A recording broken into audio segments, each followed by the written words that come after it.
प्यारे बच्चों, आज मैं आपके लिए हिंदी व्याकरण से पद परिचय का टॉपिक लेकर आई हूँ।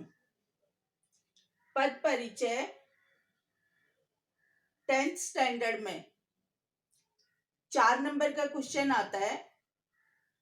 तो आज हम देखते हैं कि पद परिचय को कैसे समझा जाए और कैसे उसको हल किया जाए। सबसे पहले हमें ये देखना है कि पद होता क्या है। हमें ये समझने की जरूरत है। तो हम शुरुआत करते हैं हिंदी वर्णमाला के सबसे छोटी इकाई, जिसको हम वर्ण कहते हैं। तो कुछ वर्ण जो हैं वो सार्थक मिलकर एक शब्द बनाते हैं। जैसे मैंने कहा कलम, तो कलम बन गया। लेकिन जब तक वो कलम कहीं एक जगह है, अपने आप में अकेला है, तब तक वो सिर्फ शब्द है। लेकिन जब वही कलम वाक्य में प्रयोग हो जाता है, मान लो हमने कहा मोहन कलम से लिखता है।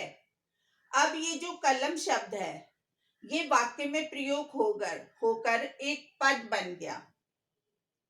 यानी कि जब तक शब्द अकेला है तब तक वो सिर्फ शब्द है।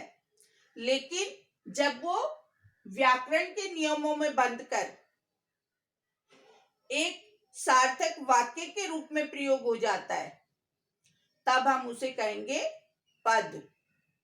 तो शब्द और पद में यही अंतर है एक ही चीज, लेकिन जब वो वाक्य में प्रयोग हो गया तो वो पद बन गया। तो पहले हम समझ लेते हैं इसके अर्थ को। वाक्य में प्रयुक्त यानी कि जो पद वाक्य में प्रयोग हो गए, उन पदों का विस्तृत व्याकरणिक परिचय। विस्तृत का मतलब होता है पूरा पूरा, बड़ा, उसके बारे में पूरी जानकारी। व्याकरण की दृष्टि से व्याकरणिक परिचय, परिचय का मतलब इंट्रोडक्शन, जैसा कि इसके टाइटल से ही पता चलता है कि इन पदों का हमें परिचय देना है। तो जब हम व्याकरण की दृष्टि से इन पदों का परिचय देते हैं तो उसको हम कहेंगे पद परिचय। तो पद और शब्द का भेद आपको समझ आ गया। अब हम आगे शुरू करते हैं कि पद परिचय हम कैसे करें। जब किसी वाक्य में आपको किसी एक पद को रेखांकित किया गया होगा, जैसे मान लो मैंने यहाँ पर पहला पद लिया है सूरदास। अब ये सूरदास जो है, सूरदास ने सूर सागर की रचना की, एक वाक्य है पूरा। इसमें जो सूरदास है, सूरदास जो रेखांकित है, हमें उसको पहचानना है। तो सबसे पहले हमें क्या करना है, हमें ये जानना है कि पद जो हैं वो कितने प्रकार के होते हैं। मैंने यहाँ पर बताया आपको, पद जो हैं संज्ञा हो सकती है, सर्वनाम हो सकती हैं, विशेषण हो सकती हैं, क्रिया हो सकती है और अव्यय हो सकते हैं। और इन सबको जोड़ने का काम कारक करते हैं। अव्यय में भी फिर क्रिया विशेषण आ जाता है, निपात आ जाता है। तो इतने प्रकार के जो पद हैं या शब्द हैं, उनको हम कैसे पहचानें कि वो कौन सी कैटेगरी में आएंगे। तो उसकी पहचान के लिए सबसे पहले हमें जो रेखांकित पद है उसकी पहचान करनी है। अब यहाँ पर हमसे पूछा गया है सूरदास का पद परिचय। तो सबसे पहले हम ये जानेंगे कि सूरदास क्या है। ये किसी का नाम है, यानी कि जैसा कि हमें इस वाक्य को पढ़कर समझ आ रहा है कि सूरदास ने सूर सागर की रचना की। ये उनकी रचना का नाम है, उनके ग्रंथ का नाम है सूर सागर। यानी कि ये राइटर हैं, कोई व्यक्ति हैं और व्यक्ति विशेष हैं। तो सबसे पहले आज मैंने ये पहला उदाहरण संज्ञा से लिया है, हम संज्ञा से शुरू करते हैं। कि सूरदास जो है वो संज्ञा है। अब हम कैसे जाने की संज्ञा है? आप पढ़ते आए हैं कि संज्ञा जो है वो किसी भी वस्तु, व्यक्ति या स्थान के नाम को संज्ञा कहते हैं। तो ये तो किसी व्यक्ति का नाम हो गया, तो ये क्या हुआ? संज्ञा। संज्ञा हुआ। तो हम देखेंगे कि ये संज्ञा है, तो संज्ञा के 3 भेद हैं। अब अगर ये संज्ञा है तो हम इसको किस में डालेंगे? क्योंकि ये किसी व्यक्ति विशेष का नाम है, तो इसको हम कहेंगे व्यक्तिवाचक संज्ञा। तो हम यहाँ पर लिखेंगे सूरदास जी के बारे में। सबसे पहले हम लिखेंगे संज्ञा। क्या है ये? संज्ञा। पद परिचय के लिए मैंने यहाँ पर आपको पहचान भी बताई है कि आपको क्या क्या बताना है। सबसे पहले आपको पहचान करनी है पद की, तो हमने पहचान कर ली संज्ञा। अब हमको इसका भेद बताना है। जैसे कि मैंने बताया कि संज्ञा के 3 भेद होते हैं, व्यक्तिवाचक, जातिवाचक और भाववाचक। तो जो पहला भेद है व्यक्तिवाचक, ये सूरदास उसी के अंतर्गत आएगा। जितने भी नाम आएंगे, स्पेसिफिक जितने भी नाम होंगे, चाहे वो किसी व्यक्ति का नाम हो, चाहे वो किसी स्थान का नाम हो या किसी वस्तु का नाम हो, वो संज्ञा होगी व्यक्तिवाचक। तो ये हो गया हमारा व्यक्तिवाचक। हमने इसका भेद लिख दिया, व्यक्तिवाचक संज्ञा। ठीक है। अब हमें इसका वचन बताना है। वचन के बारे में आपको पता होना चाहिए कि 2 प्रकार के होते हैं वचन, एक वचन और बहुवचन। एक वचन यानी एक वस्तु है तो एक वचन। अगर एक से ज्यादा वस्तुएं हैं, 2 या 2 से ज्यादा है, तो बहुवचन। तो यहाँ पर जो सूरदास है वो एक ही व्यक्ति है, तो अब ये हो गए एक वचन। मैं यहाँ पे शॉर्ट में करके लिख रही हूं, एक वचन। अब वचन के बाद हमें बताना है उसका लिंग। तो जो सूरदास जी हैं वो लिंग में आएगा हमारे पास स्त्रीलिंग है या पुल्लिंग है, तो ये आ जाएगा पुल्लिंग में।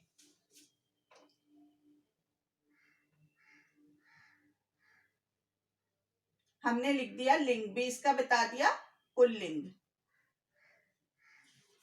अब और क्या बचता है? कारक।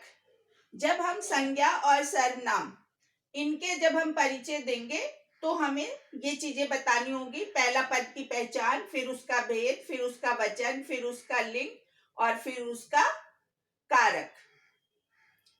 अब हम बताएंगे कारक। तो कारक जो हैं वो 8 होते हैं। आपने हिंदी में भी पढ़े हैं और संस्कृत में भी पढ़े हैं। कारक क्या काम करते हैं? संज्ञा और बीच के जो दूसरे पद हैं उनके बीच में एक संबंध बताते हैं। जैसे यहाँ पर 8 कारक हैं, तो हम बताएंगे कर्ता ने कर्म को कर्ण से, संप्रदान के लिए, अपादान से, संबंध का के की, अधिकरण में पर और संबोधन हे ओ अरि। ऐसे ये 8 कारक हो जाते हैं। तो यहाँ पर सबसे पहला कारक इस्तेमाल हुआ है सूरदास ने, कर्ता ने। तो ये हो गया कर्ता कारक, यानी कि रचना करने वाला कौन है? कर्ता। ये हमने बता दिया यहाँ पे कर्ता कारक। इस प्रकार सूरदास का परिचय इस पद का समाप्त होता है। ये सारी चीजें आपको जब भी आप देखें कि किसी खास व्यक्ति का नाम है, किसी जगह का नाम है, किसी वस्तु का नाम है, तो आपको इस तरीके से ये परिचय देना है। ये आपका 1 नंबर का प्रश्न हो गया। अब आगे मैंने इसी में ही इसी चीज को क्लियर करने के लिए एक और उदाहरण लिया है। ताजमहल आगरा में यमुना के तट पर स्थित है। इस वाक्य में क्या बात है?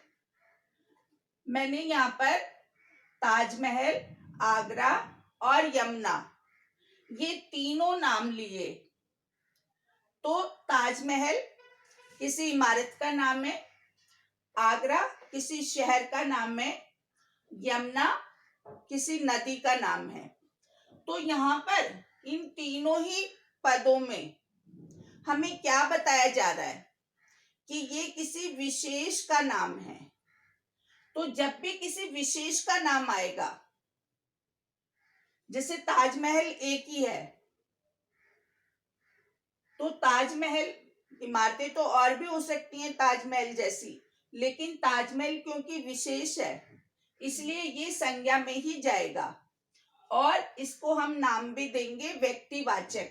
ये उदाहरण मैंने इसलिए भी लिया है कि बच्चे इसमें कंफ्यूज हो जाते हैं कि व्यक्तिवाचक है या कि जातिवाचक है, इसलिए इसको हम व्यक्तिवाचक में लिखेंगे। आप यहां पर लिखेंगे व्यक्तिवाचक संज्ञा।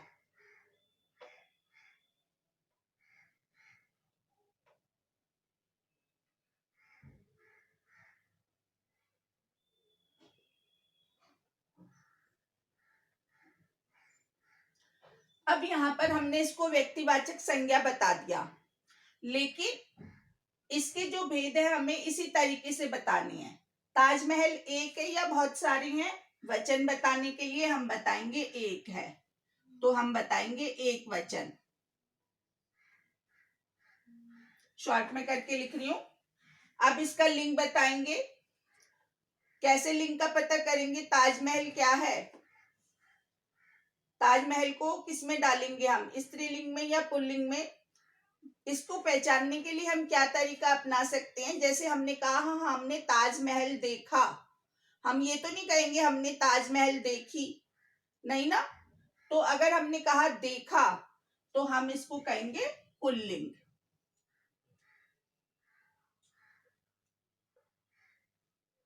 पुल्लिंग हो गया। और ये कारक बताएंगे, तो क्योंकि ये सबसे पहले नंबर पे आया है ताजमहल आगरा में, ये अधिकरण हो जाएगा, तो ये हो जाएगा कर्ता कारक।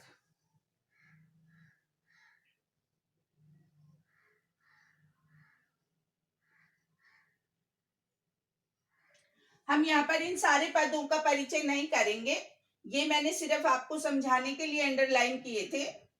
इसी प्रकार आप आगरा का बनाएंगे, चाहे ये किसी शहर का नाम है इसीलिए ये व्यक्तिवाचक में ही जाएगा। यमुना भी किसी खास नदी का नाम है इसलिए ये भी व्यक्तिवाचक में जाएगा। तो यहाँ पर बच्चे कंफ्यूज ना हो इसलिए मैंने इस तरीके के उदाहरण लेकर आपको ये संज्ञा का एक और उदाहरण समझाया। अब देखते हैं अगला उदाहरण। राम पुस्तक पढ़ता है। अब यहाँ पर राम को तो हम समझ गए कि राम, अगर हमने यहाँ पे सूरदास बताया तो राम भी संज्ञा ही होगा, लेकिन यहाँ पर पुस्तक क्या होगा? अब पुस्तक को हम किस में लेंगे? ये है संज्ञा, लेकिन क्योंकि ये किसी खास पुस्तक का नाम नहीं है इसलिए हम इसको डालेंगे जातिवाचक संज्ञा में।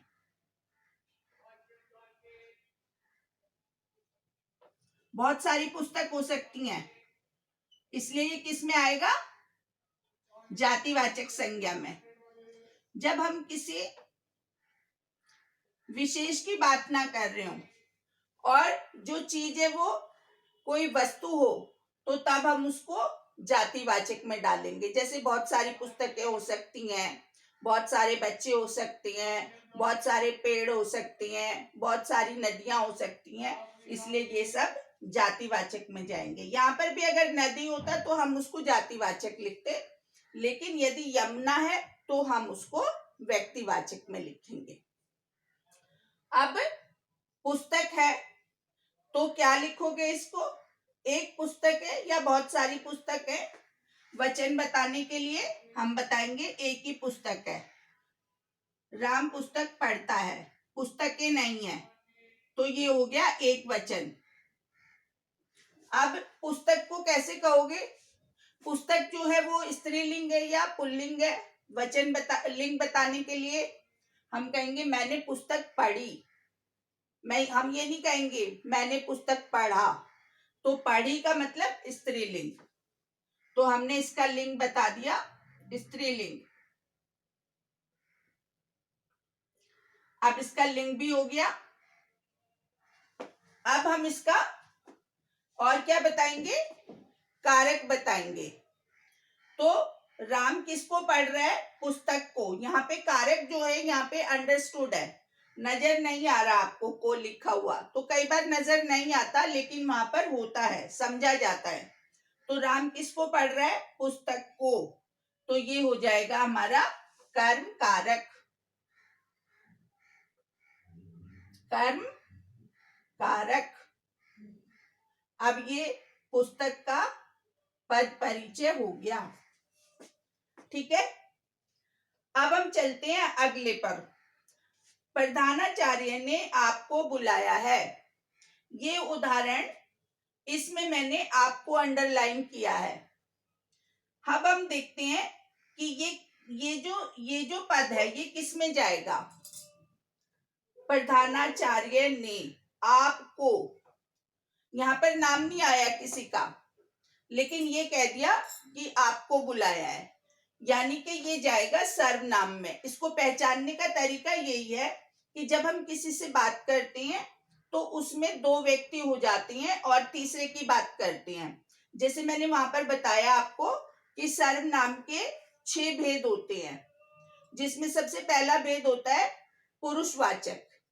तो ये वाला जो पद है ये जाएगा पुरुषवाचक में, जिसमें यहाँ पर कहा जा रहा है कि प्रधानाचार्य ने आपको बुलाया है, यानी कि कोई व्यक्ति दूसरे से बात कर रहा है। पुरुषवाचक सर्वनाम, यानी कि किसी ने जाकर कहा कि आपको बुलाया है, तो जो कहने वाला होगा वो होगा उत्तम पुरुष, और जिसको कहा जाएगा वो होगा मध्यम पुरुष। तो सबसे पहले हम इसको कहेंगे सर्वनाम, इसके भेद में सर्वनाम, फिर हम इसको बताएंगे मध्यम पुरुष,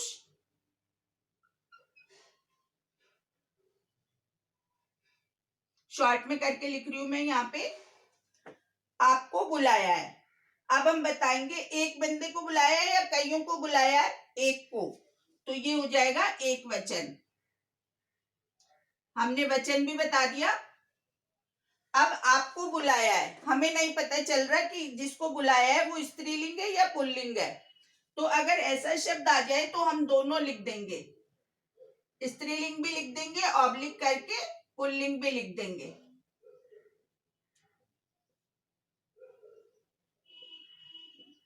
हमने यहाँ पर दोनों लिख दिए, यहाँ पर स्त्रीलिंग भी हो सकता है और पुल्लिंग भी हो सकता है।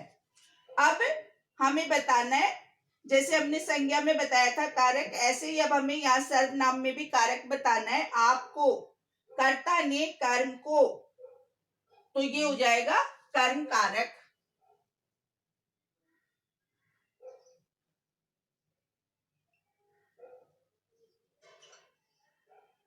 अब ये इसका पूरा हो गया।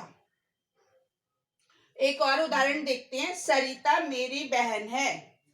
अब इसमें जो है मेरी को हमने अंडरलाइन किया है, सरिता मेरी बहन है। तो यहाँ पर ये क्या है, मेरी, यानी कि मैं कह रही हूं कि वो मेरी बहन है, तो इसमें मैं कह रही हूं मेरी बहन है, तो ये आ जाएगा सर्वनाम पुरुषवाचक में। और क्योंकि मैंने कहा मेरी बहन है इसलिए मैं कह रही हूं, तो उत्तम पुरुष। 3 पुरुष मैंने अभी आपको बताए थे, उत्तम पुरुष, मध्यम पुरुष, और जिसके बारे में बात की जाए वो अन्य पुरुष। तो यहाँ पे आएगा मेरी बहन है इसलिए उत्तम पुरुष। अब बहन एक है या कई है, एक है, इसलिए आ जाएगा एक वचन। अब वो जो बहन है वो लड़की है इसलिए इसका लिंग आ जाएगा स्त्रीलिंग। हमने लिंग भी बता दिया, स्त्रीलिंग। और बहन से उसका संबंध है, इसलिए वह मेरी बहन है। यहाँ पर संबंध बताया जा रहा है, इसलिए कारक आ जाएगा संबंध कारक। किसकी बहन है? मेरी बहन है। अपने आप से संबंध बताया जा रहा है। अंडरस्टूड है, यहाँ पे संबंध में काकी की नहीं आया, लेकिन अंडरस्टूड है संबंध कारक। तो ये हो गया मेरी का पद परिचय। आज मैंने आपको संज्ञा और सर्वनाम दो को ही लेकर पद परिचय समझाने की कोशिश की है। क्योंकि ये लेसन बहुत लंबा हो जाएगा, इसलिए हम अगले पार्ट में, ये मैंने आपको एक पार्ट बताया इसका, अगले पार्ट में हम विशेषण, क्रिया और अव्यय शब्दों का पद परिचय सीखेंगे। तब तक आप इन सब के भेद अपने दिमाग में रखो, क्योंकि पद परिचय में एक तरीके से पूरा ही शब्दों से संबंधित व्याकरण आ जाता है। तो हम मिलेंगे अगले लेसन में। Okay, thank you.